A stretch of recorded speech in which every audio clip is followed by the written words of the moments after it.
Yeah. Oh, yeah. The House of Sovereign in the back. Oh, yeah. You're learning, Blaze. I like it. You're getting there. We're gonna keep dropping up on you. Look, it's never gonna be as bad as, and I'm gonna shout her out. I love her to death. When I got to cast with Violet, really loved getting to cast with her. She was on a different stream, a community stream for Gears itself, and she admitted that she didn't play the campaign for 4 or 5, and she had like no idea who half the characters were, and it hurt me to no end. Unlike how Raver is hurting. Hey, Raver is hurting Fire and Ice right now. Oh, right off the start, a quick triple kill from Raver. He has not slowed down, using Krampus, making sure that this is a joyous occasion as we did get the game started. But trip cap domination coming through. PK, they got this one locked in. But as I say that, it is going to be a 2v3 fight on top of the home hill. Raver gets another. Sumuns is there as well, and Toti is the last member standing. He's going to get put on ice, and PK, they strike first in round number 1. Go ahead and finish your thought earlier. Okay, yeah. So back to what I was saying. So if I need you to play campaign, let's go, baby. Let's go. Let's go. It's locked in. Round number 1. PK takes the series. Raver's your MVP. And just that quickly, folks, we're back on schedule as PK has locked in map number 1. What a fantastic start. What are these kids doing? What is wrong with you? Go ahead, Blaze. Maybe nothing else stupid will happen. All right, so while we get the series started for real, Colin, you should play a campaign with me sometime. And so you did that on Iron Man. It starts back all the way to the beginning. You have to start. Yeah, if you die on Iron Man, you have to start from like Act 1, Chapter 1. You literally restart the entirety of the campaign. It is a headache and a half. I can only imagine. But you know what? When it comes down to Gears of War, its popularity comes from the amazing campaign and the Horde and Escape. So I definitely know some people out there who completed that one. There's some real hardcore Gears of War heads out there. You know, I just wish that those skills translated over to multiplayer. You know, that's all. I just wish they were able to come over here and bring those same Iron Man skills. That's a whole different conversation because a lot of people. Yeah, it's a whole different conversation. We're gonna have to get into that some other time. That's a whole round table discussion. But here we go. Flashbang out. Dezo trying to pressure up. He's gonna get down. The quick down comes back and is answered back by Sumuns. But right now, Fire and Ice are winning this fight pretty quickly. Raver, without a 3-piece to his name, is not gonna be able to help them get this win. And just as fast as Pittsburgh Knights won round number 1, it looks like Fire and Ice are gonna answer right back and make it a quick 1-1 here in map number 1. And man, that's the perfect example of how these LATAM teams play. It's super quick. They understand what their win condition is, and just clean initials and Wolfpack, and it's pressure, right? You start staggering, you get some kills off the initial, then at that point, stagger the deaths as long as you can while you get map control, and F&I does that really, really well, as well as PK. All the LATAM teams do. It's something that's super special when it comes down towards their play style. Now in round number 2, we got retros built up. We'll see if we see another quick round number 3. We're not retros scared. Built up. I don't know if it's going to be as quick because you'll probably see a lot of people get slowed down by all the excess damage that's about to come out. 3v3 here, 1v1 over at the B hill. See everybody pressure out, flashes across the top of the table. Stuns out for everybody. Nobody going to be able to get those shots on just yet, be able to get those early downs. Nobody down for either team either. So this is basically going to settle up and be a secondary initial once everybody gets their health back. Yeah, once they get it back, but PK is not going to allow them to. Dyslexic Raver. Dyslexic is going to get flanked. He's taken out. Now, player 7 is going to go cap up that home hill. We'll see if 8 goes to help him as well. But more importantly, I think 8's going to go to Overlook so Monkyz can hop himself into B hill, be able to get this one capped up. Because PK needs to get an advantage, and now we're starting to see the shift. Raver says, okay, Monkyz, I'm here. You want to go for it? Do you want to hop in and get the B capped up? Player 6 is going to be in position to help them as well. But it's a lot of members of F&I towards the mid portion of the map. I'm speaking of player 4 specifically at the underpass. He's waiting for somebody to hop onto the B hill as well. And right now, they're going to hop onto the B hill once they got that down, which is going to force Fire and Ice to try to take an overlook position. They're going to have to push out here toward the U. Sumuns using that Lancer is going to have that down. They're going to be able to try to clean that up, but the quick revive comes out, and then the kill comes out. Xploidz gets Sumuns. Now Raver is down. The revive comes through. He's down again immediately. Xploidz, like you called him, he's the X factor for Fire and Ice. He's got Toti on his hip, and that is a gruesome twosome to have to deal with. They get those kills. That's going to help them secure at least the home hill, and B still being contested. This thing could come down to the wire, if you ask me, because Pittsburgh are going to come back off the spawn in time and try to contest the C hill. Flashes out, moving in. Pittsburgh Knights somehow still have control over the B hill as well. What is happening on that hill? Okay, I don't know, man. Trades are happening. Trades are happening. That's what it is. But that trade is going to keep the hill in favor of the Knights. Raver won't leave this position. He's going to hold strong, waiting for his teammates' help. Now, he's going to have help off the player on respawn to really help him in his God spot. He's finally going to get figured out, but Dyslexic, he's about to be the focus of attention really soon. But is he going to be able to decap the B hill first? Left it a little bit too early, but with Monkyz having to transition towards the other portion of the map, Dyslexic will have no issue whatsoever. Locking in the B hill, and currently F&I is in a winning position, but they're going to have to defend from this home hill push.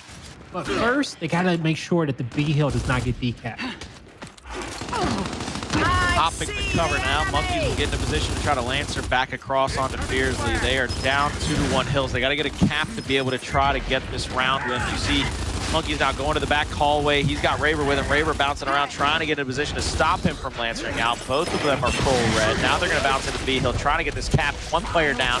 There's the kill, though, from Monkyz to try to get this decap. They're trying to get the retake off as well to try to get this point lead to definitely be in their favor. There's the flash. The home hill fight is going to be a stalemate for now, and that's not going to matter. Pittsburgh Knights, they're going to come away with this round. It's going to be 2-1 in their favor as we go into the last round of the first half. All right, good job there to PK.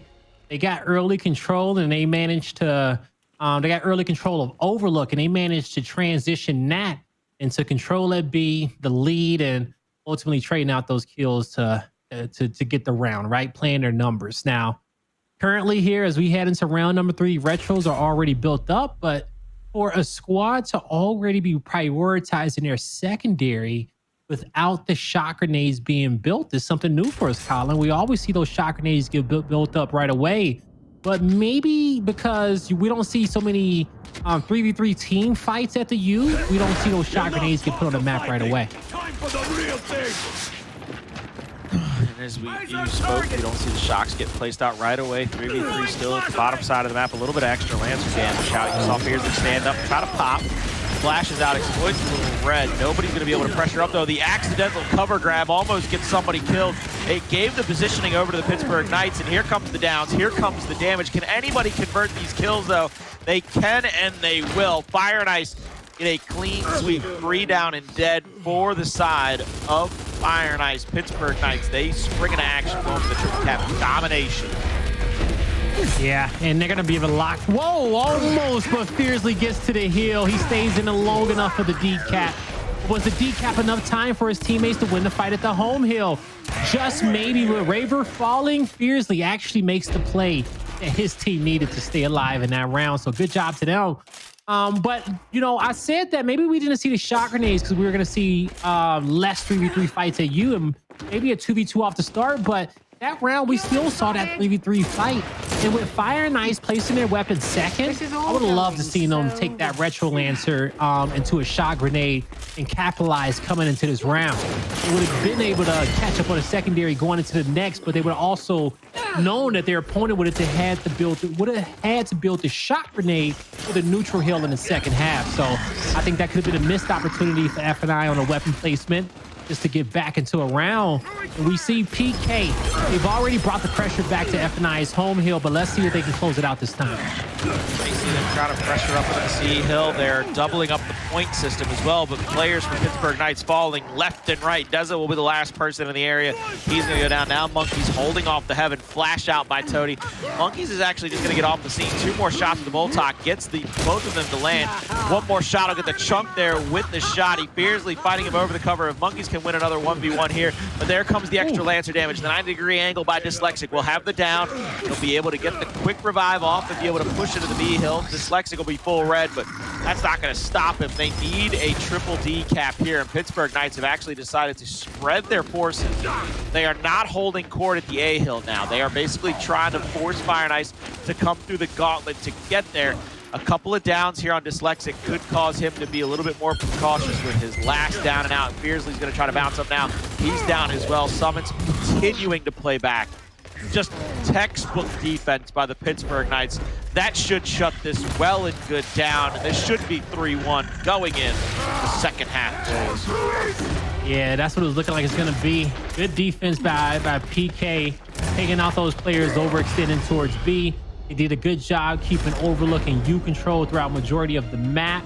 And F and I, even though they survived the initial trip cap domination, they were never able to get their footing throughout the map. So that just shows how good PK is at, just keeping their opponent off balance, locking in all 3 lanes, and making sure that they shift their numbers properly to make every fight, every objective of Fire and Ice as difficult as it possibly can be. Now we go on to the second round. We are going to see PK put the shot grenade down.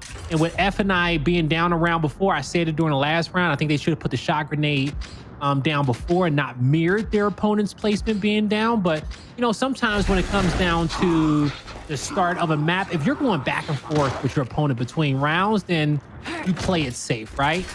You stay with your secondary, but that was an opportunity where the secondary would have gave you a leg up. Now, here we go into the team fight. In the team fight once again, into the fray once again. Shots out by both teams. Here comes the extra flashes, still continuing to try to push into this fight. Make a move on one another to get somebody to go down. That's going to be Xploidz first out. Ice will be broken on him. He'll be coming off a respawn, and Pittsburgh Knights still pushing in. Toti with a little double bounce. He's not going to be able to find anything. He's going to go down as well. 2 dead for Fire and Ice off rip, and Pittsburgh Knights basically pick up where they left off in last round. They now have the ability to continue to bully Fire and Ice out of their home hill and around the map. Yep, and around the map indeed. So, as you're going to see, F and I trying to retake E, and coming off respawn, they have the man advantage in this fight. It's 3 players. It's a 3v2. They hop over to cover. Surely that player took a lot of free damage, but even with a cutback, wasn't able to get the kill. Xploidz was able to pick up 2 there. Now they know where the remaining 2 members are of PK. Now they don't have no pressure coming in from the lower lane. Player 2 is going to try to wrap around and get that flank. But will he make it in time? They know PK is coming off respawn. Fearzly does get the kill, but he goes down right after. And a big play from Xploidz locks in the triple. The revive is there. And give the man a 4-piece. As we talked about how he had to be the X factor for F and I as he's cleaning up shop there. Nice round, but still a lot of work to be done for Fire and Ice. No longer Miss Cleo. If you want to know who the best player in the lobby could be, who the X Factor, you got to keep your eyes glued to. You call Mr. Blaze. He's going to tell you straightforward who you got to keep your eyes glued to the screen for, and Xploidz proves him right there as he gets a 4-piece and a biscuit, baby, to help close out that triple cap domination to bring Fire and Ice 1 round closer to tying this thing up. We go to round number 6, double retros and shocks out for both squads. No power weapon placement out yet on that center line. The E-Hill, a big area of contestation here in the early goings of this round. And you're going to see both teams send 1 player over to pick up that shock, 2v2, and it looks like right now Pittsburgh is going to favor toward the top half of that overlook. Wood getting into position. There's the flash onto him. He's going to roll back. He's not even stunned. He's going to continue to take that right hand and get these shots around the corner. I believe that is Sumuns out in the middle of nowhere. Here they're going to trade out 1-for-1. Now it's 3v3 on the map, but Dezo plays it wide, lets it fly, gets the down and the kill. That's going to give him the hill. Beautiful job by the Pittsburgh Knights in the early goings of this round as well. Fire and Ice, last player alive, Fearzly. He's going to get Lancered out, taken down. Dyslexic has to get in a position to try to fight off at least one of these players. You can see Dezo already up the hill. I don't know. There's the call out. He knows that one's behind him. He has to be careful. He has a teammate coming behind him as well. Dyslexic, one shot on. Second shot out, gets the down. There's going to be a big team fight. Plays over the home hill, and Xploidz is going to go huge once again to help keep his team in a round. Big Pig is out here oinking as he's picking up kills. He wants a third, but he can't get it. Sumuns shuts him down, but with this hill being captured, it's going to be Fire and Ice regaining control of their home hill. But I'm scared for player 4 in F9. How long can he stay alive until Fearzly can get back to him? It's Toti. His Lancer's out. He's calling out the initial damage on the players at Overlook. Fearzly will be in position to help him. Now Toti, he's trying to set the pace of his team fight, and he is doing a fantastic job not giving up his positioning, waiting for help to come, and just being able to give his teammates all the info that they need to be victorious in this round and possibly tie it up 3-3. They're going to have to make a little extra noise happen somewhere else, because even though Pittsburgh Knights have the point lead, they don't have the hill advantage. Fearzly shutting down Sumuns there in the middle of the map is going to continue to give them power positioning. Fearzly will go down those middle stairs, try to get inside the Overlook. And I kind of like this positioning by Fire and Ice. They've got a couple of people right here in the middle of the map. They're going to rotate Fearzly back toward the heaven. He's going to go down again. He tested fate, Blaze. He tested fate. No one can revive him either. He's going to have to play his life, because that means that Xploidz has to give up his position as well as his players on the other end of the map. Now, since Fearzly goes down, Xploidz is the player left in a 1v2. He gets it down, but it wasn't enough. He tried to buy as much time as he possibly could. Now, coming off respawn, Xploidz will be, Fearzly will be joining Dyslexic and Toti as they push across map towards their opponent's home hill, just trying to get some control, but Fearzly gets caught out off the respawn again. So, well, for the first time by Dezo. Down, Toti's going to be able to clean up Dezo. Dezo's not going to be able to get that decap in up over the 225 marker. We're going to be down to just 10 seconds. You're going to need a double decap around the map. It's not going to be, I think, in time here. There's one decap there at the home hill of the Pittsburgh Knights. That's going to stop the point accumulation. They're trying to get E-Hill back in their favor, but the retake on D is enough for them to win the round. That's it. 3-3. Now it's a best of 3, Blaze. We go to round 7, 8, 9.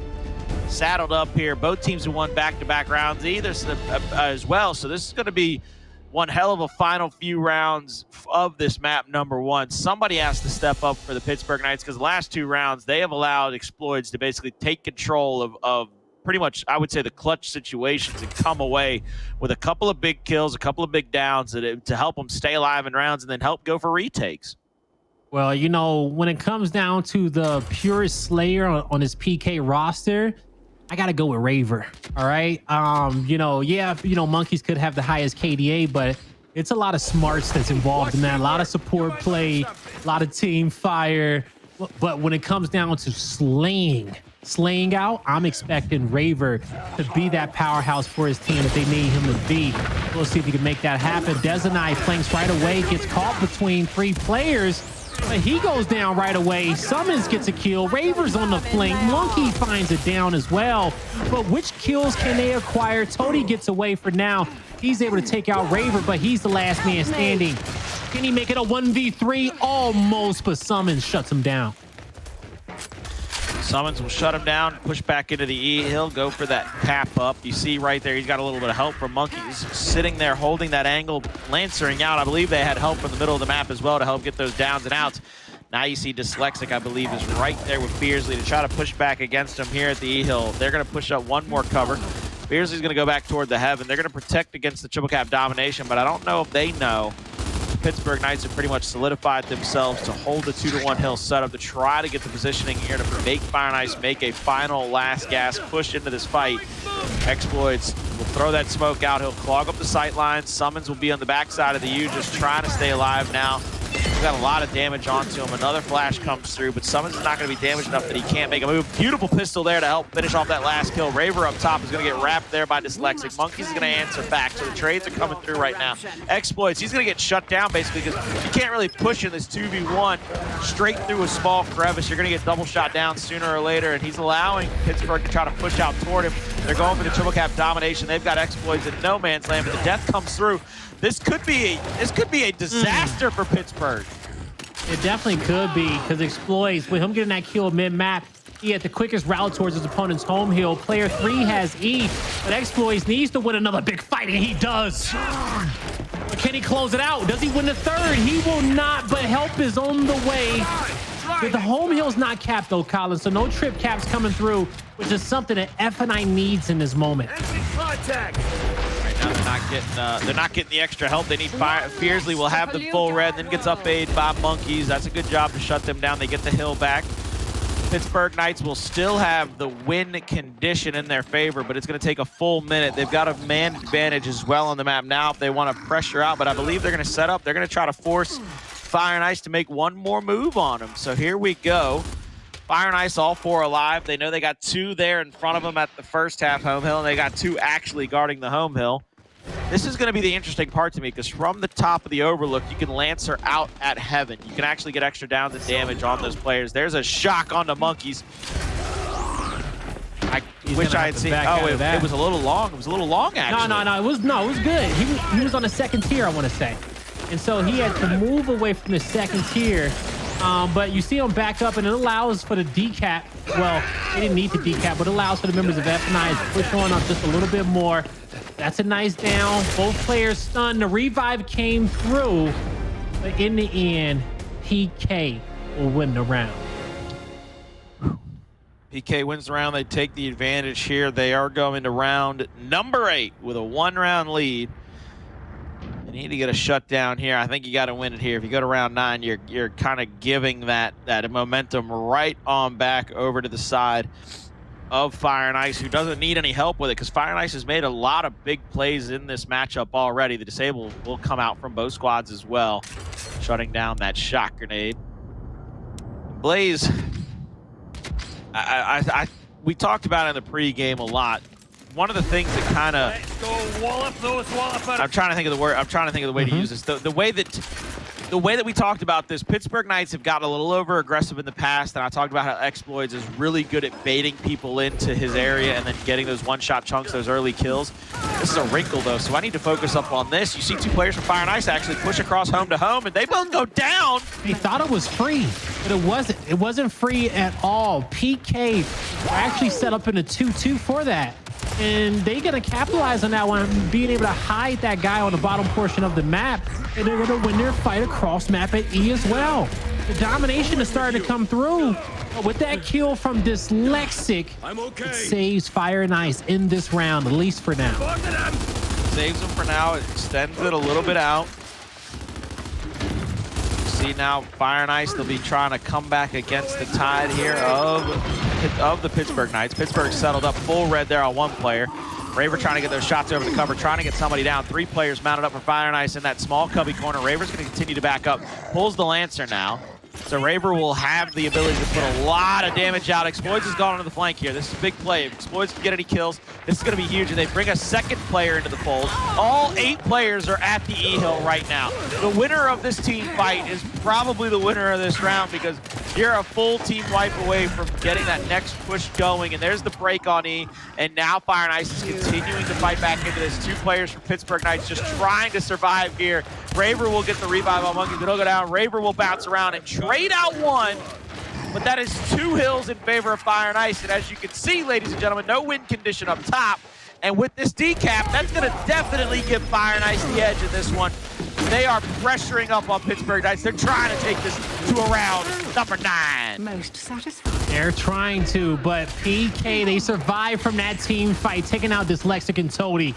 I loved how Toti was waiting for help to come, but in the end, the Lancer fire from afar, from Overlook, was just not enough. PK knows that they have the main advantage on this side of the map, so they're going to take out Fearzly and his teammate Xploidz as quick as they can, but Fearzly will not go down without a fight. He takes one to the grave, but that's not going to be enough. Now, 8 and 6 are going to capture the E-Hill, and player 7 is going to start to push across map. Well, actually, he doesn't need to, because this is PK winning off of 2. So PK, they are in the winning position, but they have to win this team fight. And you see the crossfire on these 2 members of F I in the back. Dezo gets one, Toti takes one to the grave, but 3 members of F I go down, and it's all up to Fearzly to make the perfect play. I don't know if he can do so in time. PK, they're looking good to lock in map number 1, and I think at this point, it's going to be official. Yeah, Fearzly goes for the stat padding there. And all that does is count us down to the final moments, 5-3. Pittsburgh Knights strike first, and if the rest of this night is any indication, that's bad news for Pittsburgh Knights fans. Yeah. Well, yeah. If the rest, that's not looking good for the PK fans out there. I mean, if every team that won map number 1 of the last 3 series has lost. But as I said this time around, I said if F I wanted a chance in this series, they had to win map number 1. They didn't. And I've said that because the second map that was picked by these squads, I felt like the team who picked map number 1 was just stronger in it, right? We had a lot of great options of that, and I can't remember all the map cycles currently, but statistically, as you said, Colin, it's not looking good for the PK fans, man. Yeah, not looking as good as it probably should if you're a Pittsburgh Knight fan, because as we've talked about previously, all 3 teams that won map number 1 tonight have ended up going on to lose the actual series for the rest of the evening. Here we go, though. Pittsburgh Knights do a lot of good things in that map. One of the things I think they do better than most other teams is their ability to kind of wolf pack around, and they rely a lot on Raver, and we've talked a lot, we've said his name a lot in these last 2 splits where he gets a kill somewhere around the map, and that just opens things up for his squad mates to make any play they want to. And you know, on this map, he actually flanks a lot, you know, so he is one of the players who will flank you through mid-map, and he's very quick and decisive with those flanks, so you can always count on him to have an impact if that is the strategy in which you call. Early in like round number 1, we saw him at the fight. Well, I think it was a 4-man fight for PK at the E-Hill before they kind of broke out and captured all the rest of the hills. Sorry, not at the E-Hill, but at the Overlook side. In the end, you can always count on Raver to be that slayer that you need, but PK, they do a good job taking this map against F I. Now we got to move on over to Vaskar, which is going to be Fire and Ice's map pick, and I don't think it's going to get any easier. Not going to get it easier whatsoever, because this one actually, to me, you're going to have to see a lot more of these rotations be won by Fire and Ice. There were a lot of times where you'd see Fire and Ice get back into a setup, they'd get back into a fight and be able to have a chance to lance around, put damage on Pittsburgh Knights, whereas the Pittsburgh Knights, when they were moving and grooving, it was just almost impossible for Fire and Ice to fight against that. You've seen it from a lot of great boxers. They use that jab to kind of create a little bit of space and distance, and you've got to start to chase them. Well, if you find yourself chasing Pittsburgh around the map, it's all over but to crying. This is going to be Fire and Ice's map pick, though, so they've got to see something in their VOD. They've got to see something in their gameplay that makes them feel like this is going to be a map for them to win. And I'm not sure exactly what that has been in the past. I believe this is actually the map that they beat Pittsburgh Knights on in the last split when Pittsburgh played Fire and Ice. I believe that Vaskar was the last map in their series. It was map 3, and I believe they actually beat them on this map, if I have the maps correctly in my head. So there's got to be something in their gameplay that they see on this map that makes them comfortable in this situation.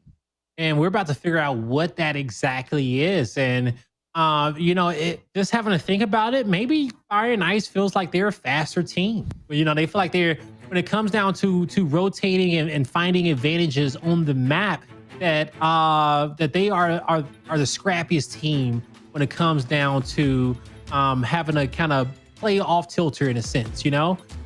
So we'll see if that works out for them. On the flip end, PK, they are very decisive when they get these kills off the initial where they have to go to next. I'm looking at Fire and Ice to be strong in the late game, though.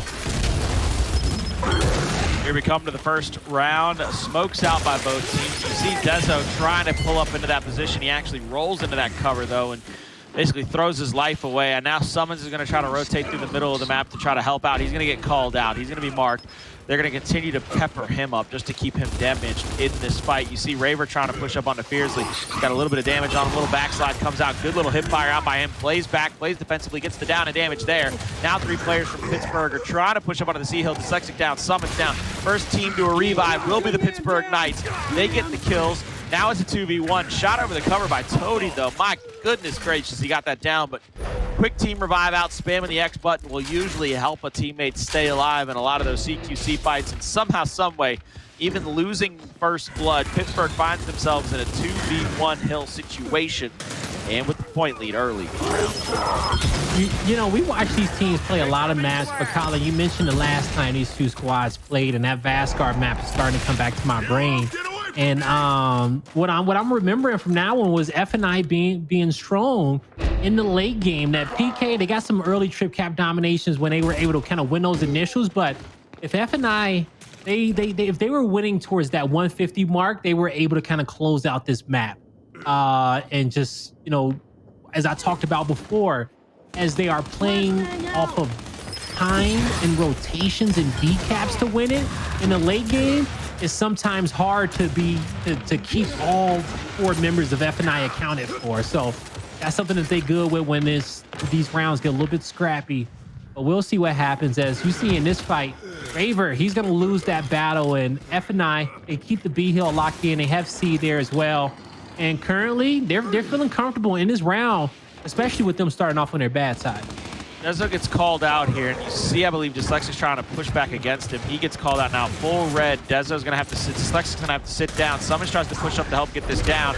2 separate 1v1s going out. Sumuns will win his, Dezo will lose his for now, but Sumuns wins his quick enough to be able to rotate over and help. Now it's gonna be a matter of trying to get a decap there at the Sea Hill.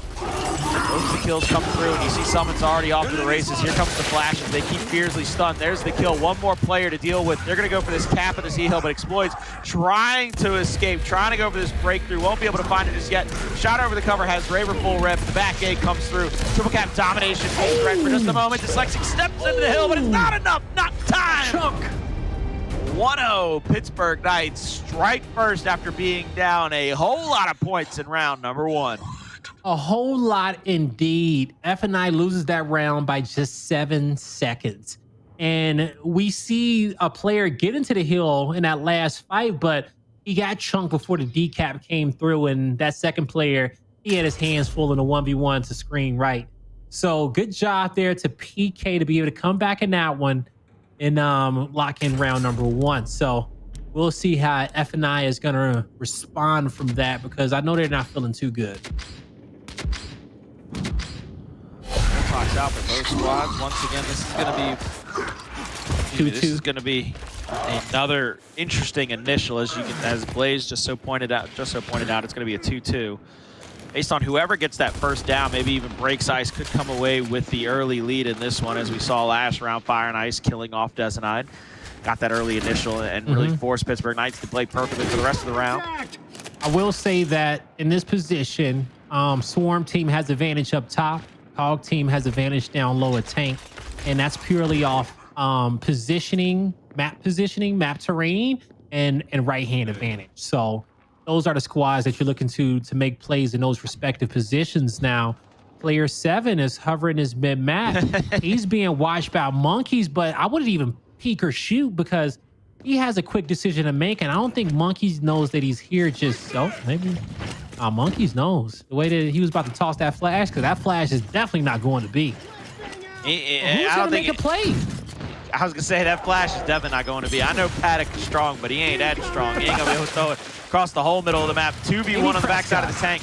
Xploidz, he's going to get 1 kill to answer back, but he's full red. Now Dezo is going to play his life momentarily at B, but here comes the flank. Dyslexic, like you said, playing the middle of the map.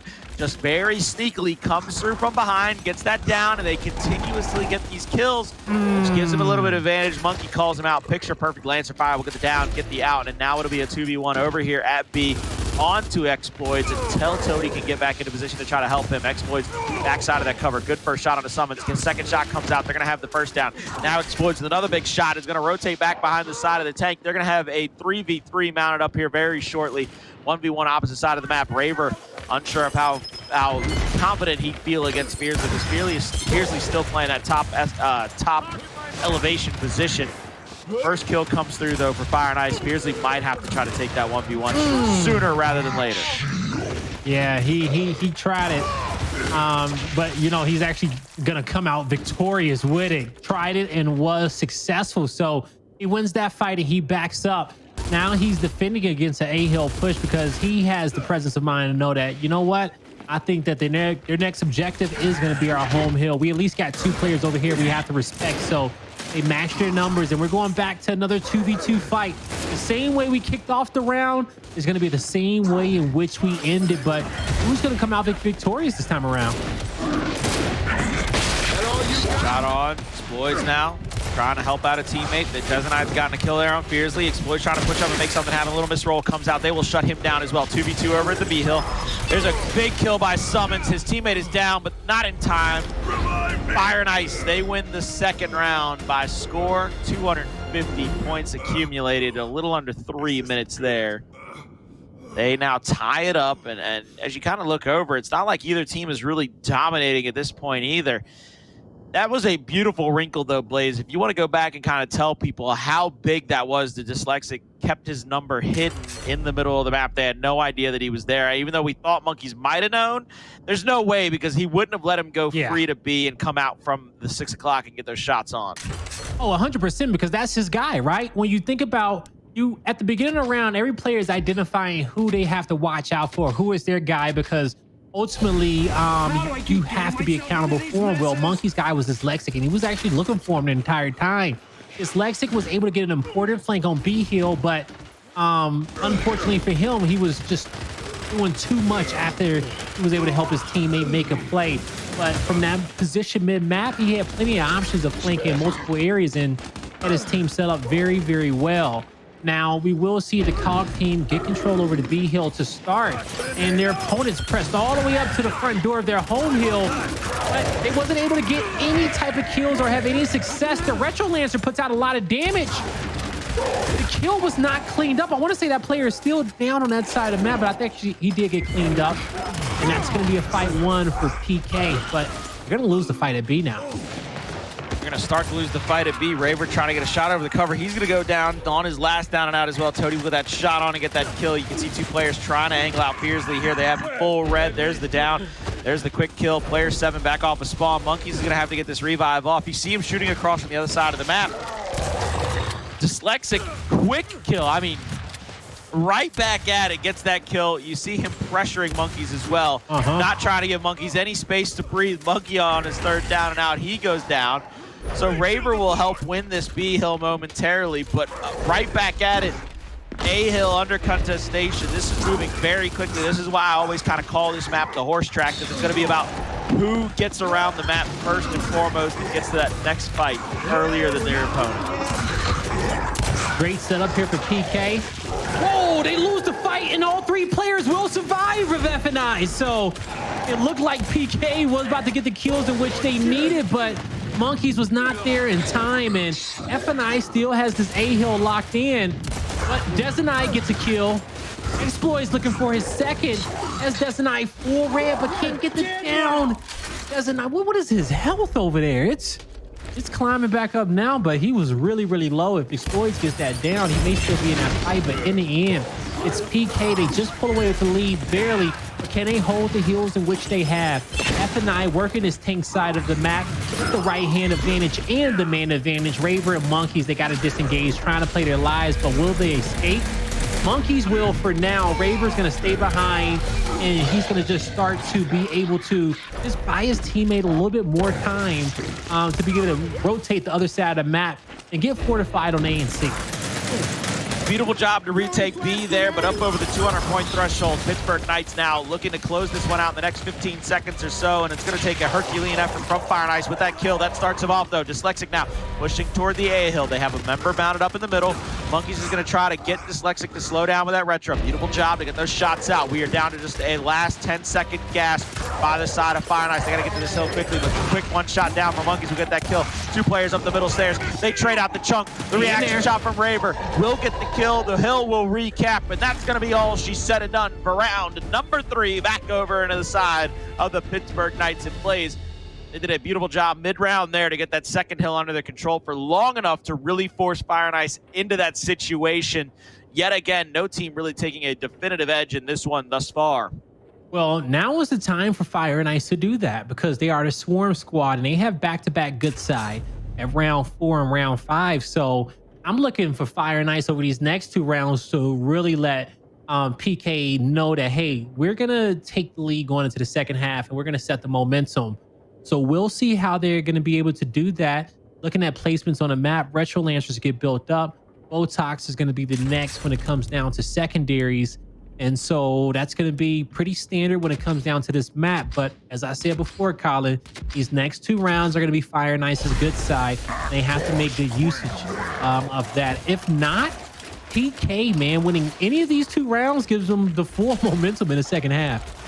3 players from the Pittsburgh Knights will be mounted up here at the C hill. 1v1 over at that B hill. Last round of the first half, you're going to see them continue to try to play defense here, but Fire and Ice, they score first blood with that down and out here on the Dezo. Once again, putting his team down a man and really putting his team in a bad spot. Raver dies as well. Player number 4, that's going to be Monkyz, trying to get off the scene right now. He's going to try to rotate over to Sumuns. Sumuns trying to hold off a 1v1 here at B to keep them in this round, at least for now. They have 1 player here. Now they have a second to worry about as Fearzly continues to rotate away. He's full red. He might go down, but evades that last shot. They're trying to look for Dyslexic here. Dyslexic will roll out, try to take his safety precaution down to the bottom of those stairs. He's going to go down. Sumuns will push up.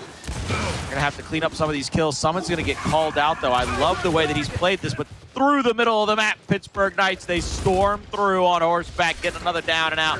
2 players dead for the side of Fire and Ice. Last 2 players alive, getting angled out here momentarily. Toti goes down to the back of the vending machine. 1v1 to the opposite side of the map. Xploidz bouncing around, trying to keep Raver on his toes and off the fight. But now he's getting angled out. This is a beautiful set of kills, one after the next. Pittsburgh Knights finding these kills with team fire and teamwork.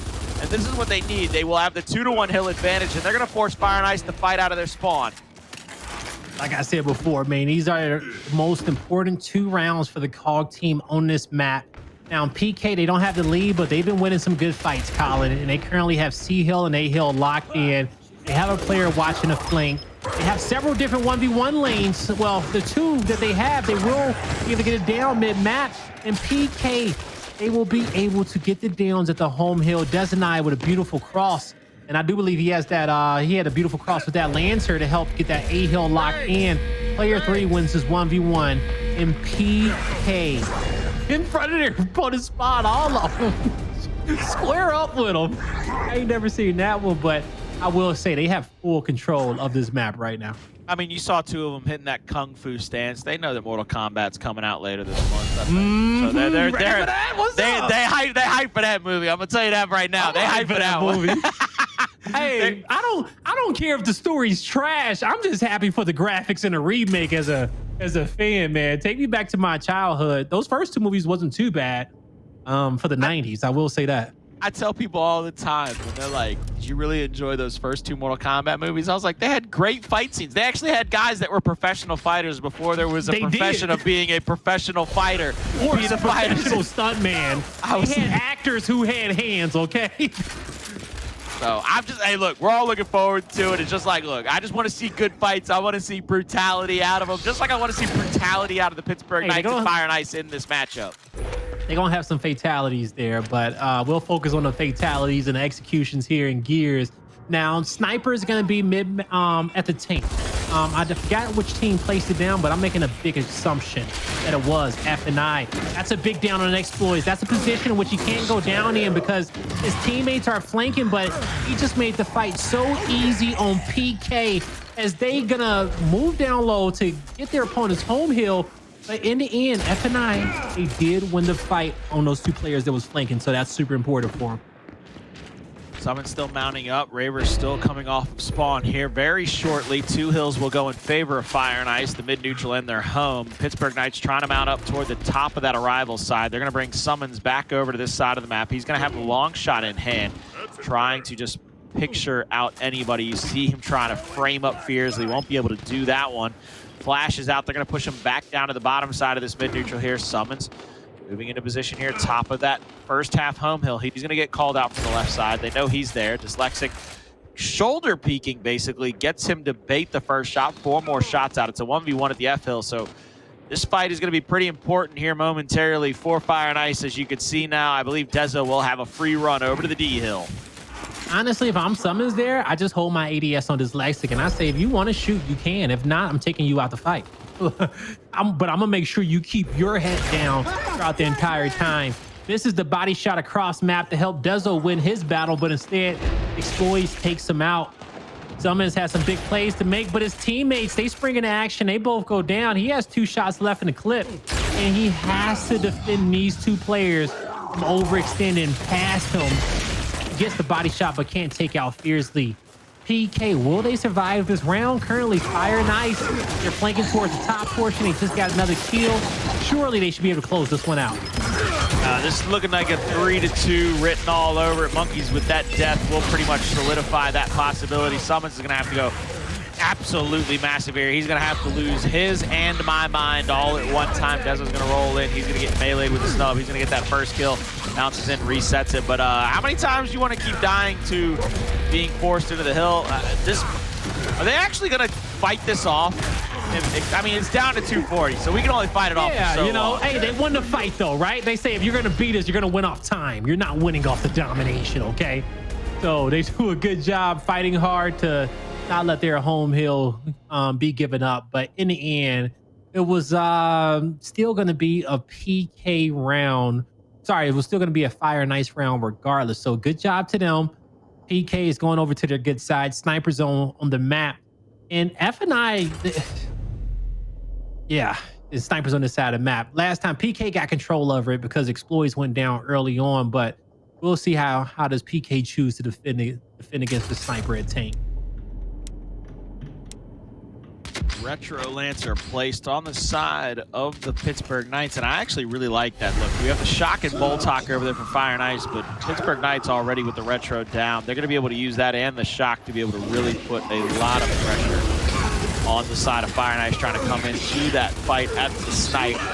Lancer damage out already. Raver will finally get the down and out onto Toti with that retro. That's exactly what I was talking about. That's one of those big player moves, those power moves to get that early initial first blood, to be able to try to push into this. Xploidz hits the first shot there, and then immediately has to back up, but I believe he's last one. Sumuns slides right into him. Xploidz just trying to make a miracle happen. He's going to keep bouncing around and going for a roadie strafe. Won't be able to find it. E-Hill capped up by the side of Fire and Ice, but home to home, Pittsburgh Knights look like they're going to have this advantage in this stretch to their name. Dyslexic will be waiting at the first half home hill of the Pittsburgh Knights, but will he push up here? He gets the mark on the Sumuns. Tries to go for a little reaction shot with a bolt. Missed 3. You only get so many shots there, Dyslexic. I don't know how many of those you want to waste, buddy. Got 3 more left, but he's trying to connect with a body shot. So, with that headshot, I would have got excited, but he tried to see if he can get the second. Sumuns, I guess he was probably counting the shots, but the way he poked up after that third, he knew that Dyslexic didn't have ammo. He gets stunned. Dyslexic goes in for Designite. His teammate isn't as fast as him, and Sumuns comes out the stun, takes out Dyslexic. The quick damage goes on to Fearzly. Now, Toti and Xploidz, they have been getting some downs, but are they enough downs? It looks like the revives have came through. 3v2 on the map currently for the Pittsburgh Knights. Their next objective is going to be the F hill. On the F hill, mounted up, playing a little bit of defense. He cannot allow somebody to get that 90-degree. Now there's 3 players from Fire and Ice. See Pittsburgh trying to step on the E hill, trying to continue to pressure up. I like this by Pittsburgh. If they can continue to keep that 2-to-1 hill advantage, they can pressure out Fire and Ice, but the down comes through. They don't even get the cap off. Now double downs are out. You're going to see them try to clean up some of these kills. They've got 2 over there. Now it's a 3v1 officially at the F hill. You see them trying to get back the E hill momentarily to get this point lead back in their favor. Toti is going to try to Lancer out onto Raver. He sees Dezo is pressed up on him full red, doesn't get the kill there. He's going to go down. Here comes the players off the spawn. Raver will have them eat shield and shots onto Xploidz. Xploidz full red. Won't go down just yet. You see player 4. That's going to be Monkyz trying to get the cap at the F hill, but won't be able to get it just yet. Being lancered out from across the map. They're going to bounce around. They're going to go for the double man cap there, but another down comes through. Body shot from Dezo. The sniper is almost the bane of both teams' existence. It's almost like whoever has it has just continuously left their teammates in bad positions. Toti does not even get body shotted there. This is huge. Sumuns is going to have a 2v1 at E to try to hold off this round. He just has to come away with a kill, maybe. He's about to get pinched. Flash out. Up A's right into Fearzly's Nasher. Beautiful job. Fire and Ice shut down Pittsburgh on the other side of the map. Plays, this is 3-3 going into the last 3 rounds of this map number 2. Man, that's exactly what it's looking like as we head here, because as we head here into the 3rd round. Now, there was a key moment in our round when it came down to the 1v1 fight on the top portion of the map at E. It was Sumuns versus Dyslexic. And as the 3v3 fight was happening down low, both squads were trying to make plays off of which direction that hill was going to go towards. Initially, it was getting capped by PK, so F and I says we have to push over. We just lost our advantage, but Dyslexic got a big down on Sumuns. He never capped the hill. And then Fire and Ice had this Mr. Crash moment. It was like, hold up, we don't have to push for D. He capped it. Let's back up and defend F. Now, PK, they brought the pressure. And it came down to a last-minute fight on F, but it got scary for F and I. And it all came down really to that 1v1 battle between Sumuns and Dyslexic at E. But in the end, we're all tied up 3-3. Fire and Ice, they are back with the advantage in their favor, as they're going to be having a good side in 2 of these last 3 rounds. But even though they got the good side, what can they do with that? You see the efforts there of PK to get the revive chain on a sniper. Nice cutoff flash, but nice cutoff shot, but it wasn't enough. No, it wasn't enough indeed. There's a down. Dezo and Xploidz will be the first to die for their team. 3v3 on the map. Toti with the retro out, trying to get that damage out. You see Raver waiting for the body shot. He does get it to connect. There's finally a down on Fearzly, opposite side of the map. Toti will go for the up A. Won't be able to catch anything, but back and forth we go, just trading out kills on the map right now. Dezo gets shot over the cover. Dyslexic finishes him off. Monkyz pushes up with the retro. We'll finally finish off that down and have a free lane over to the E hill. It's going to be a 1v1 here at the D hill, but he's going to back off because a second player for Fire and Ice will spawn up, and you see Raver now has to just back out of this fight. He's going to probably go to the backside of the tank as quick as he can. Taking his time, protecting the scope, making sure he can play his life. Goes for the body shot, but now he's going to bring out that shot. A beautiful stun from his teammate. That got both players. Raver did a good job being able to assess that, and he stays into the fight. Make it 2 kills. Yes, he will. And the 3rd player from F&I goes down. And this is going to be a 3-man rush on top of D. This was a big round for PK, and they look like they may officially lock it in. But Xploidz is staying alive. Nobody getting killed just yet. All 3 players of the Pittsburgh Knights mounted up to the backside of that cover. This is a 4 versus 3 situation. Any kills for Pittsburgh are huge, but they are not going to find any. All 4 players from Fire and Ice are alive. Monkyz has to catch somebody here. 1 shot on. Won't be able to find that second shot to come through just yet. He doesn't even get the down there. Now he's going to be chased by 2 players, Toti and Fearzly. He's full red. Once again, this is what we talked about, where Monkyz has to find a way to come away with a kill. Pittsburgh Knights a little overzealous in their retake, end up losing a 4 versus 3, losing all their players, and this is still neck and neck. They don't have a commanding point lead in this. Pittsburgh Knights, they have to find a way to get these kills to get a decap.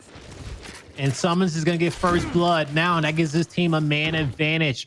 2 players from 2 duos of PK pushing down 2 different lanes, and we'll see if they can get the pinch, but they'll win off 2 if they get E, and I think they know that. So player 4 is going to quickly cap it up, but win condition should shift over. The snipe doesn't connect. It connects with the body shot, but he needed a little bit more than that, and the other members of PK cannot get to the D hill in time. Fire and Ice will find that win condition, and that is super impressive because PK was in a spot where they had 3 members rushing towards their opponent's home hill to fight the 3v2, Colin.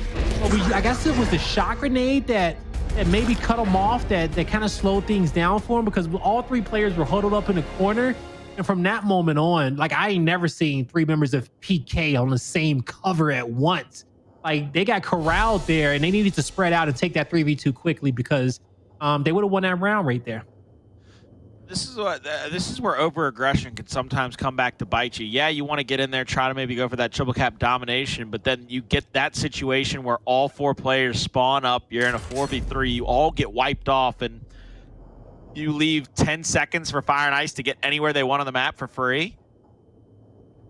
A lot of time. It's a lot of time to work with for any team whatsoever. The block comes out from Fire and Ice on the retro of the Pittsburgh Knights. And the Pittsburgh Knights answer back by blocking the shock. Blaze, which one of those would you favor in this situation? Oh, man. If I'm the side of F&I, I think the retro is the best play, because you don't want that retro to have the height advantage. You can dodge a shot grenade, but to dodge all those bullets of the retro is going to be one of the hardest things ever. But we get 4 smokes, 3 to 4 smokes on top of the sniper rifle. F&I will get away with it, and I like that. I like that a lot. I like that even better. Toti finding the head of Dezo. Now he finds the body of Raver. Sumuns tries to push in past him. Little turn and burn out of Sumuns. He's going to roll into that hill. They've got a 2v1 on the opposite side on the Monkyz. Monkyz bouncing around, trying to stay alive for as long as he can. But there's a quick turnaround, and Xploidz finds himself the head of Sumuns. And this is looking like a round number 8 going in favor of Fire and Ice. They are well on their way to sending us to a map 3 Blazes. They have really killed off all of the offense from the side of the Pittsburgh Knights. Player number 8, Xploidz, is looking to sneak somebody. This is so pretty. I know we want to see this fight, but if you just take a look, Xploidz has let everybody go past him. And now, look at, oh my God. Mr. Krabs play. Turn off the light. Light a candle.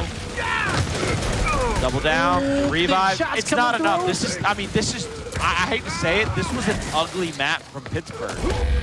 Damn, these last 3 or 4 rounds have just been ugly for Pittsburgh Knights. This is an easy 5-3 victory for them. They roar back and win 4 straight rounds against the Pittsburgh Knights. And Blaze, guess what, buddy? We're going to a map 3. You'd have never. It ain't looking good for him. You'd have never guessed it coming into this. I mean, we only had 3 map 3s before this, right? It's not like it was the trend of the night. But following in that trend, Blaze, we will have a map 3 between Pittsburgh Knights and Fire and Ice right after this.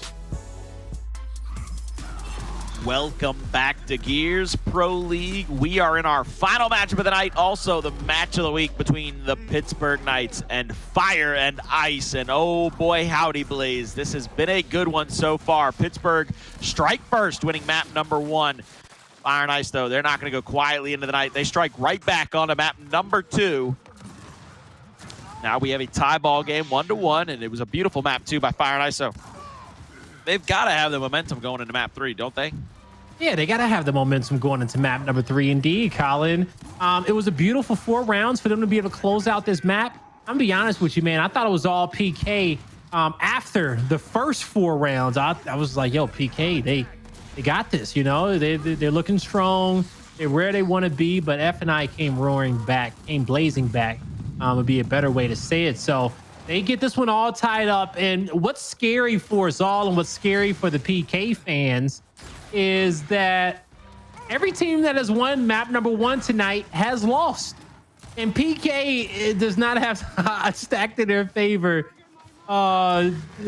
History is going against them, but we'll see what they can do as we head here to map number 3 really, really soon.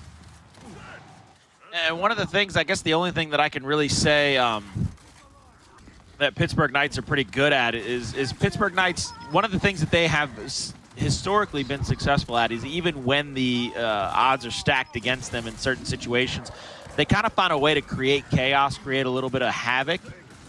So they'll be able to try to, you know, hang their hat on that. They come into map 3, they don't have the momentum. Well, that just means you got to come out in round 1 and really be able to put a lot of pressure. On your opponent, create a little havoc, cause a little mayhem there on Asylum, because This is going to be interesting, especially in those early goings. This is Pittsburgh Knights map picked, so I'll be curious to see why they have picked this map, if there's a new wrinkle, if there's something they feel much more confident about. I know for a long time they spent that second half of this map kind of going over those flanks by Dezo. He's so famous for going through the middle lane and coming up behind you at the E-Hill. So I'm really curious how these teams are going to play this map. I'll be even more curious to see how Fire and Ice tries to defend against what would be kind of the chaos that Pittsburgh usually tries to create on Asylum as well. Yeah, I'm curious to see what type of chaos they're going to create as well, Colin, because PK, F, and I, when it comes down to these two maps, man, the last time we got a chance to play them, the last time we got a chance to watch them play, if I recall correctly, F and I may have, I want to say they should have won in the last few rounds, but PK came back. Somebody came back in the second half from some plays top entrance, as maybe a lot of teams will, because the entrance fight is the focal point of the second half, that tug and war battle. And so we'll see how this one is going to settle. But it's not looking good for PK, you know, just because of how everything else has went for the rest of the night. And we might as well continue the trend since we made it here to map number 3. We all might be wrong on this series. I was going to say one of the things that I think is going to be pretty interesting to see is if I'm Pittsburgh, one of the things that I could feel good about coming into this map, especially if I don't have the upper hand, if I don't have that momentum coming into map 3, I can thank the good Lord above that I don't have to play Xploidz on this map. Yeah. That'd be shout out map number 1, by the way. Shout out map number 1 of Xploidz. I know you gave your heart and soul into that, so shout out you both again. Days. Yeah, map number 1 of both days, okay? Because fantastic map player. number 1 on both days, he played his ass off on Asylum, but it wasn't enough for that Rise Nation Who squad. needs to be the Xploidz for either of these teams? If you have to pick one player that's kind of be that guy who's going to be the Xploidz out of all of these players, who's it going to be? Great question. For Pittsburgh, it's going to be Dezo. Okay, I'm looking for Dezo to be that guy, to have a presence towards mid-map. We know that he's known for his flanks on this map, but the timing in which he makes those flanks is the reason why he's able to pull off so many. Very unorthodox, but looking for him to be that guy. Now on the flip end for F and I, my sole focus is going to be on Dyslexic to be that dude.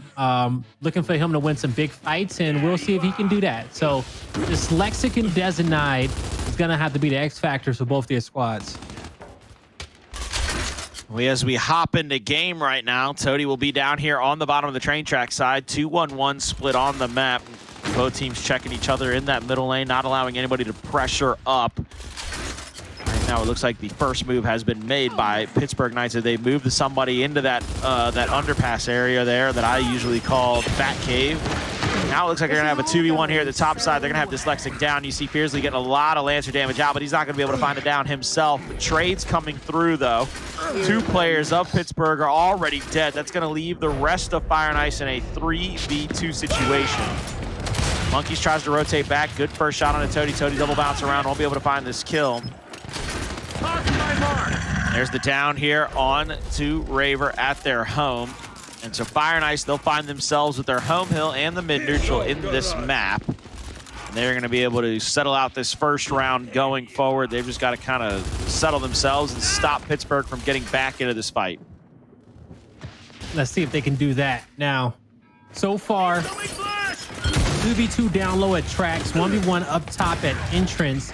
And both players mid-map have checked up with each other. But that 2v2, that wrap shot for the revive was really clean there. I think that was what, Sumuns? In the end, Fearzly is able to pick up both kills. Now, F and I, they got their eyes on their opponent's home hill. Raver goes down with a flank. And at this point, F and I, they're going to start surging forward. We'll see if PK can come back off respawn and be able to hold their ground. But with that kill from Fearzly, I think it's looking good here for Fire and Ice to close out this round. Right now, they are about 50 points ahead. They should have the ability to close this one out. You see them going for the triple cap domination. You see 2 players trying to pressure up into it from Pittsburgh Knights. They're both going to go down. They're going to get cleaned up. The longer this gets delayed this way, we're going to see the same situation where even if Pittsburgh at this point kind of comes back into this, they're going to be so far down in points, it's going to be almost impossible to come back. But there's the domination ticking through for Fire and Ice. It's a beautiful job. Beautiful job indeed.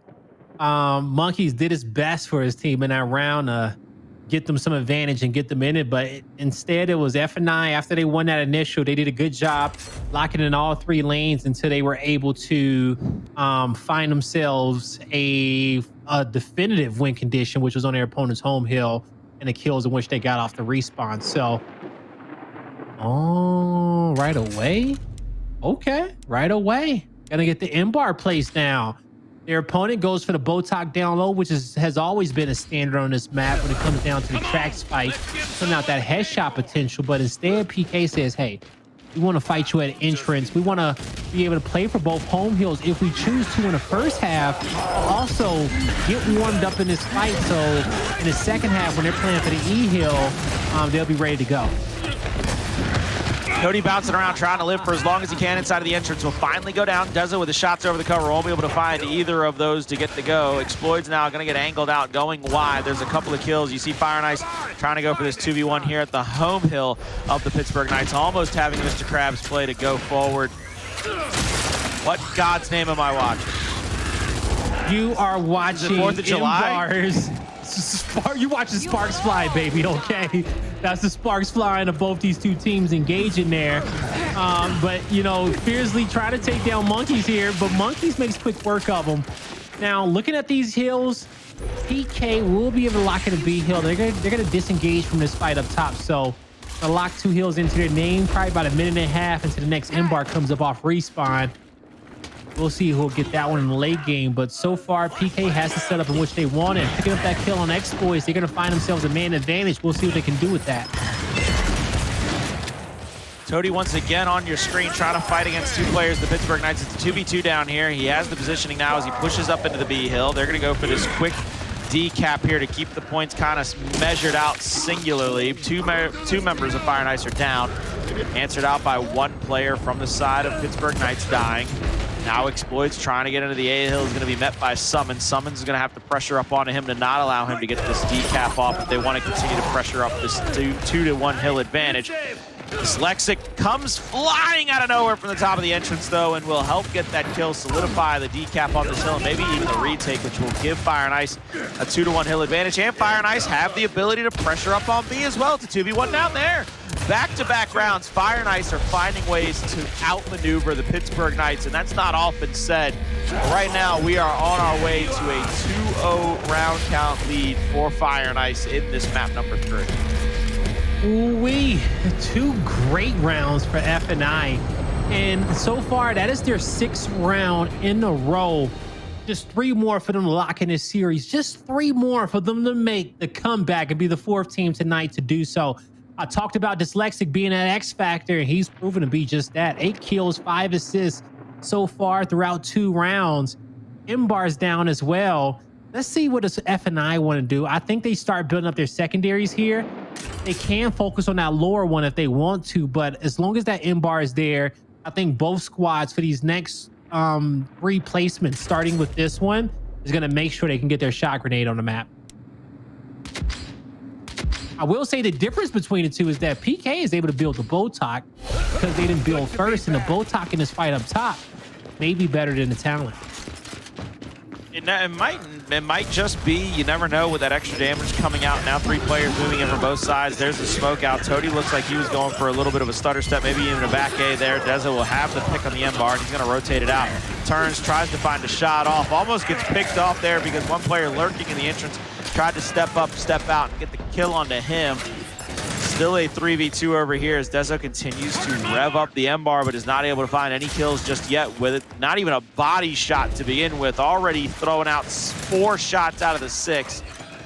Won't be able to find anything just yet. Sumuns down low at the B hill. Will have the cap up, which will give them the point advantage as well. So Pittsburgh Knights sitting pretty in the early goings of round number 3. They need to find a round if they want to have any chance of coming back into this one.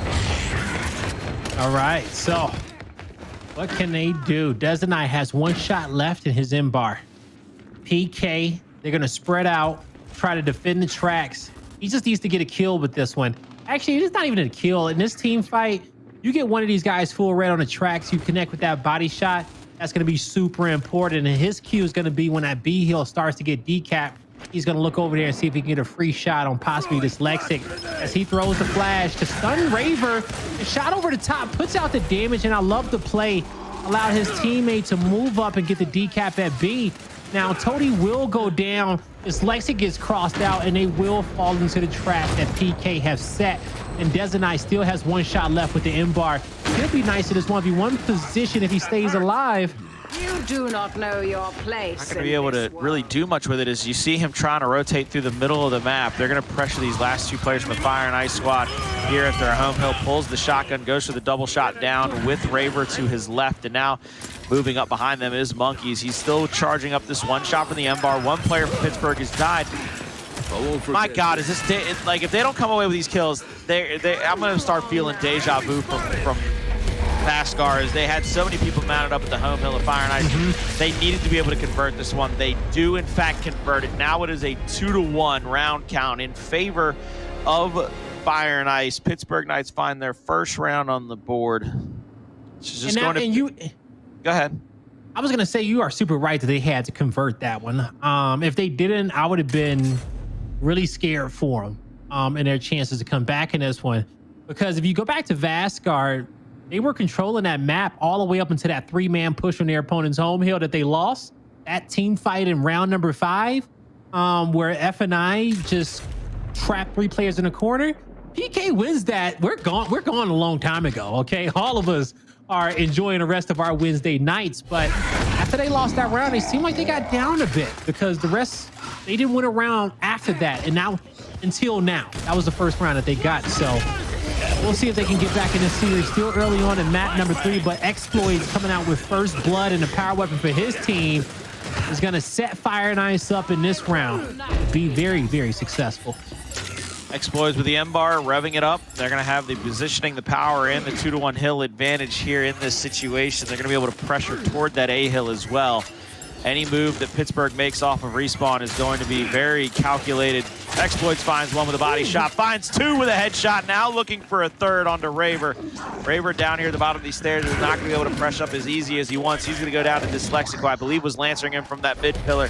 This is probably the easiest round Fire and Ice have had in this situation thus far. Playing at the edges of the hill, they connect with that final hill, and there it is. Triple cap domination. Fire and Ice, they're up 3-to-1. We go into the second half, and they are 2 rounds away from a 2-1 victory over the Pittsburgh Knights. Yes, they are, and you see them coming out victorious with these initial wins, and the M-bar helped them more in the first half than it did hurt them. It pretty much gave them a nice, little walk towards their opponent's home hill if they were able to pick up the kills across map down low from entrance to tracks. And that was something that they were able to do very well that round. So good job to FNI, but the series is not over with yet. This next round, for them to get to 4 is probably going to be the most important one for them. Shocks out. M-bar as well here at the top entrance. Boltok down low for Fire and Ice. You're going to see a 3v3 still and a 1v1 down low, but now there's more focus up here as that neutral hill is here, and it looks like Dezo going for one of his famous flanks. He gets called out by Xploidz almost immediately and has to turn tail and run back. Dyslexic in the entrance. There's another flash shot. They're not going to be able to find any of these kills just yet. They force the members from Fire and Ice forward. They get it down. They find 1 kill. Now they get 2. It is a 4 versus 2 on the map right now. Xploidz caught in that corner, going to try to return fire. He's going to go down 3 straight dead for Fire and Ice. And you see, it looks like Sumuns is going to pressure up toward D, but I don't know if he's going to be in the area quick enough to make anything happen. Toti had spawn protection still, keeping him alive. Here comes the flash. You see 2 members from Fire and Ice trying to poke in. They're going to get that reset on the timer. Shot punch from Sumuns will find that next kill. This should be a Pittsburgh Knights round. That is going to be 3-2 on the scoreboard. In the 2 rounds in which PK have gotten, they've got it in a quick fashion, winning that initial up top. They waste no time whatsoever making good use of their advantages, because they know if they allow this FNI team to get a second chance at a team fight, second, third chance, hell, that, it's not going to be looking good for them. So they're trying to put them away quickly. Now, FNI is going to finally be able to get their first placement down low in that secondary. But does PK play for this little extra advantage there? And yes, they will, because their next 2 weapons is going to be Retro versus Boltok, and then Flame Grenade versus Retro Lancer as they try to come back into this series. And those two weapons could be the little advantages in which they need to pull away with the lead. Next situation flashes out by both teams. Now you see the shocks come through. Dezo will get Lancer down after going down to the shock as well. Answered back with a utility for the Pittsburgh Knights. Ooh, that's a Toti blunder. will go down at the last possible moment. Nobody's going to be able to move into the entrance to be able to shoot him either. Nice shots. They get another down there, and that's, you talk about blunders, Blaze. You can't go down in that situation. From across map with the Botox, Sumuns gets the headshot, and that was beautiful. And going back to that down, he was focusing on two different players. So for him to get it down in that fight, I thought was super impressive with Lancers. But Xploidz trying to use the pressure of this M-bar to stop this assault from PK. But now he's just trying to stay alive. He switches weapons so his opponents won't get the M-bar. They also don't have the E-Heal at this moment. They're kill hunting and they're finding the kills in which they want. But PK, what can they turn this into? At minimum, it'd be a 2-to-1 heal setup. Player 6 is trying to play his life, but by him being mid-map, he is funneling these players of Fire and Ice into his teammates. And so far, PK knew what they can get away with on this side, and they didn't retreat to a 2-to-1 heal setup too quickly. Instead, they find the kills on this side of the map, and they're going to convert this into a tie game. Beautiful job by the Pittsburgh Knights storming back into this one. As you said, they continue to convert kills. They went on the hunt. They went on the prowl. They found them, put them down in the ground 6 feet deep. 3-3 we go. We will see now a best-of-3 situation as both teams must win 2 rounds to settle this out. That M-bar has been quite the point of contestation. You see, it looks like Monkyz will finally upgrade to that retro. I believe you'll see Fire and Ice go probably to an Incendiary unless they go, I was going to say, I don't really know if there's a reason to go to a 60-second retro in this situation. The Incendiary, the insta-kill, the extra utility, and that E retake seems to be a little bit more important to me, if you would ask my opinion. You come out of spawn now, Fire and Ice is actually going to send 2 people bottom of the map. So 2 people are going to be late coming into that secondary fight. I'm curious how this will play out, but one of those players will have that Incendiary to kind of mount out. Yeah, they will. We'll see what happens. I got a comment I want to make about these blocks going into the next round, depending on who's going to win this one. But this initial goes in the way of PK with Monkyz coming away with that kill. Power weapon and the E-Heal should go in favor of PK as well, but you see the Lancers never get put away because the flame came through. And this is the pressure in which I'm talking about.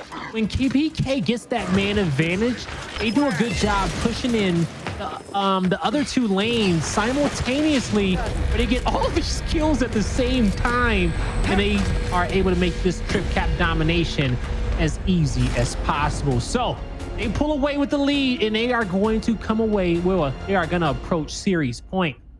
Now, at this moment, it's a comeback block, okay? So F&I has lost the advantages in which they built up early on. And PK, they're going to build up to their Incendiary Grenade, which, as they should, F&I, they're going to go for maybe a centerline power weapon because these blocks will have to come out in the last round. And if they do, it's going to be a 2v2 fight. Well, maybe a 1v1 fight up top. Both these squads are probably going to run in base in round number 9 if Fire and Ice win this round. Here we come once again to the war at the shore here at the Asylum. You see Sniper M-bar, middle center line, power weapons, Raver with the entrance. There's the shock. He's going to get out just in time not to get down. I actually like this. It looks like both teams favoring the sniper rifle. There is going to be a 1v1 up top. Fearzly will win a 1v1 in the middle of the map, and they have it down to the bottom. This is looking to be a Fire and Ice initial. Xploidz down there with a snipe in hand. Anybody that gets caught slipping is definitely going to go down. 2-to-1 hill advantage will go the way of Fire and Ice here very shortly. You see Dyslexic is going to try to rotate back behind himself on to Dezo. Dezo that will finally get that kill. Xploidz down bottom, trying to find a pick onto Raver. They need to get pressure onto Xploidz not to give up that easy angle on a Raver, and they finally do, which gives him the M-bar. But it looks like Dezo has died inside of the Asylum entrance. This is, again, dangerous sledding for the side of the Pittsburgh Knights. Yeah, that is. He got caught out on the wrong side of the map, so Monkyz is going to have to try to hold his heel, but Xploidz with the snipe in enemy territory, connects with the body as well. Dezo's next on his hit list, but when it comes down to spawn shield, he has to be careful, but beautiful kills from Xploidz, and he's gonna give him a face check. He made Kali scream too. Muy caliente. I think that's how you say that. That's very hot. Muy caliente. We know that one very, very well. Jesus. That was spicy. That definitely was a spicy meatball for a headshot, though. Now we have a 4-4 in the map number 3. Unsure if we're going to see blocks here, Blaze. This would be interesting to me to see another center line, see them half the time are at. They lock the Xploidz is so happy the sniper is out. He said, "I'm locking the M bar. I don't even care about the M bar anymore. Give me my sniper rifle," which opens up the way. So, you know what? I thought the flame grenades may have gotten blocked. I thought that would have been a play because you still would have had a 2-2 base. Like, you would have had the same base as the previous round without the flame grenades in play, but they want to get that M-bar off the map because F&I feel very confident when it comes down to the tracks fight down low. And we'll see what that confidence is going to get from Xploidz and Toti versus Raver and Sumuns, but a down comes through mid-map and Fearzly makes the play. But what can he do with that? He loses his life very quickly. Even though power weapons was picked up, PK know that they have damage on these players, and that flash comes up short, but if it connected, Sumuns would have head down all the way to that cover. Instead, he has to slow down. F&I has the power weapon. They got 4 players live on the map, and now they just need to rotate to a classic second half base here on Asylum, where you're going to have majority of your focus here at entrance.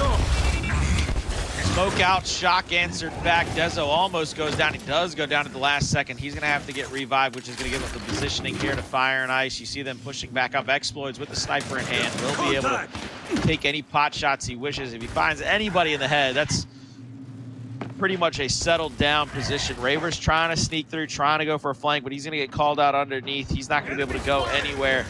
This will probably come down to a final push by Pittsburgh Knights because I don't believe they're going to push up into this any earlier than they have to. Try to find one pick. Raver continues to get shot on and put down a little bit every now and again. Actually rotate Fearzly back. Not sure if they can find this down. There's a down on a Fearzly. Caught out. This is huge. Pittsburgh Knights now can push up. Raver's trying to go for this rotation. He gets one shot on Xploidz. Now Dyslexic is going to try to protect him, and they rotate the other player into the fight at E to protect the sniper, protect the mid-neutral hill. They give up their home. Toti will be full red. He'll get one down. He's going to get killed off. They're going to go for the revive here. This is where this gets dangerous for the Pittsburgh Knights. If they can't continue to find these kills in this situation, if they can't continue to come away with them. That was a revive, but he wants to do that.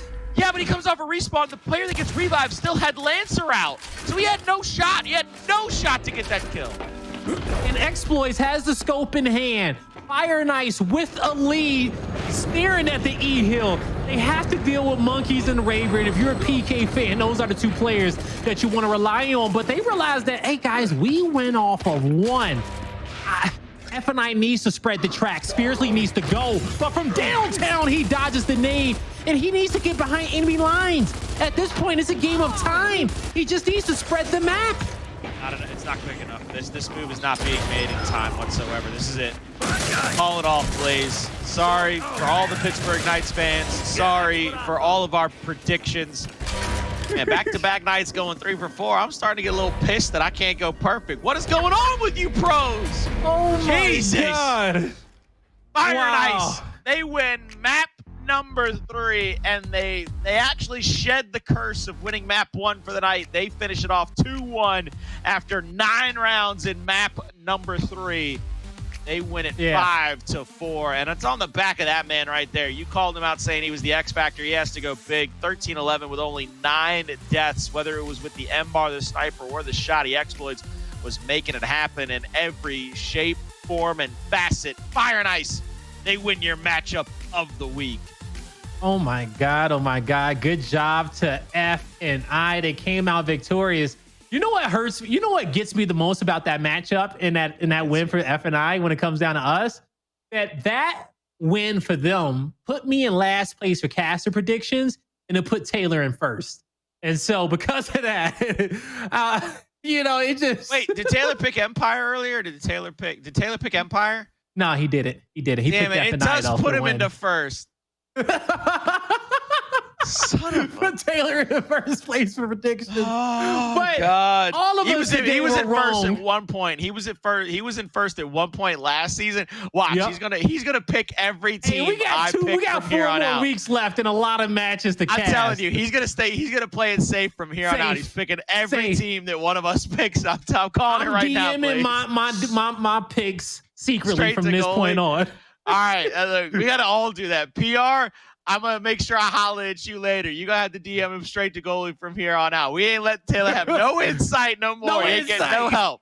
No help for Taylor. But coming back to this series, it's a lot for us to kind of break down because all night long, the team that won map number 1 lost the series. We saw 4 different comebacks, and F&I had their backs against the wall in this one. It was PK at series point, but Fire and Ice figured out how to win those last 2 rounds. But also not even just here. They did a flawless job on Vascar with their backs against the wall as well to win 4 straight rounds to close out that map.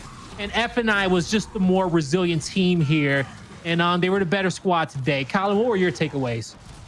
I just love the fact that I got to see more of the Fire and Ice that we saw last split. I know they didn't have the best showing in the mid-split playoff, but this is that kind of resiliency. They were able to take team fights, able to get those revives, able to get Xploidz going early and often, and he was absolutely a human highlight reel. I really love to see the way that this team played. My God, that shot, Louis Caliente. Loved it. Again, just shout out to that sniper headshot right there at the home hill. Look at this right here. As he stands up, there's that Lancer. He pulled, the Lancer was still out. I granted, that's the right play for him to be able to Lancer out to help his teammate try to get the downs. But when he comes back up, man, as he's standing up with that Lancer, I mean, it is just dead meat city for him. He has got no hope, no chance in hell. Ice Cube's living down there in hell right now. They're in Satan's whiskey glass, feeling more alive than he is when he gets revived that close to somebody with a Lancer still out. And there's your map replay. 5-3, 5-3, 5-4 to end the night. Fire and Ice wins maps 2 and 3. Just I will say that a war. To kick off the Pro League, these 2 days have been polar opposite. Okay, 2 polar opposite days. We have our fastest day in Pro League history to kick it off yesterday, and now this has to be our longest day probably in Pro League history to close this one out. So that's just because me and you are casting it. And so for the fans out there, just know if you ever see me and Colin, you're in for a long night of Gears Esports. And tonight definitely did deliver. All these map number 3s had us on the edge of our seats. And if you're a fan, man, I don't know how you didn't enjoy yourself, because I know I definitely did. I mean, fans